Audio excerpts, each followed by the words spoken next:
I have two starts of the week, and the first one is Travis Etienne Jr. going up against the New York Jets.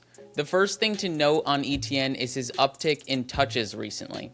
Since week 9, he's averaged 19.3 touches per game, which is 12th most among running backs in that span, and that's 3 more than he was averaging in the first 8 weeks of the season.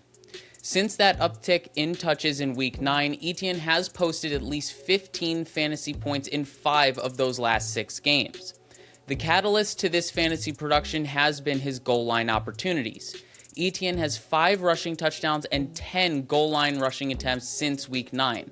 Both are big improvements for him compared to his first 8 weeks of the season, and he's top 5 among running backs in both categories since that time in week 9. On the other side of the ball, this lines up very well for Etienne, as the Jets have allowed 15 rushing touchdowns to running backs this season, which is the second most in the NFL, and it's not just the touchdowns. The Jets have been very generous to opposing running backs as of late, allowing the most fantasy points per game to the position over the last month. All right, moving on to my next start of the week, it's Wan'Dale Robinson going up against the Commanders. So much of this has to do with the matchup, but it may surprise some of you to hear that Wan'Dale Robinson is wide receiver 14 on the season. And a lot of that has to do with the sheer volume of targets that he's been getting.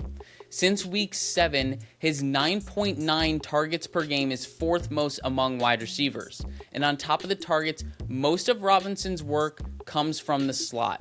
He has the most routes run from the slot among wide receivers this season. And not only have the Commanders allowed the 9th most fantasy points per game to wide receivers, but they've also allowed the 2nd most fantasy points per target to players aligned in the slot.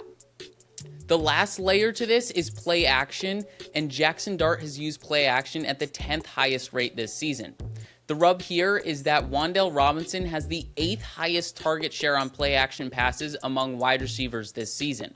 And on the other side of the ball, the Commanders have allowed a 15-plus yard completion on 25.6% of play action pass attempts, which is the 2nd highest rate in the NFL. So if you're contemplating getting Wan'Dale into your lineups, it's a no-brainer for me this week.